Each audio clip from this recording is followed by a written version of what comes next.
Aman ikagiyong ku inyo hahari kaw masamok. Ku ino sa agkanon daw sa aginumonoy daw sa agbistiyonoy. Kuna ba mahinungdanon pa sa kinabuhi noy di ho pagkaan? Daw kuna ba mahinungdanon pa sa lawanoy di ho bisti? Hono na anoy sa mga tagbis sa taglayang. Hari sidan tagpamula daw hura dandaan bugawan. Baig pakaon sidan ho amay noy hadya talangit. Kuna ba palangga kaw pa di ho mga tagbis?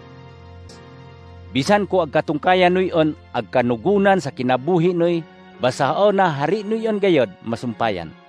Daw iba kaw agkasamok ko ino sa bistiyon noy. Hanana anoy sa mga bulak ko agkainu-ino sa pagtubo dan. Hari sidan tagpanahi ho pinaksuidan. Bay kagiyong ko inyo habisan si Hari Solomon so anay sa sapian, hura makagbisti ho iling kadagway ta ini ha mga bulak. Kung madagway sa kabuhata ho Diyos ho mga sagbot halaos da gangagangaw daw bigsuli, yan kaw pakan hari mailahan ho bisti. Imba man kaatyo ay tungkay sa pagsalig noy ho Diyos. Aman hari kaw gayod masamok, hukagi noy inugid sa agkanon, daw sa aginumon, daw sa agbistiyon day. Tayan da agkasamok sa mga ataw, hura pa makakilala ho Diyos. Sa amay noy diya talangit, natunan din haag kinanglano noy gayod haona.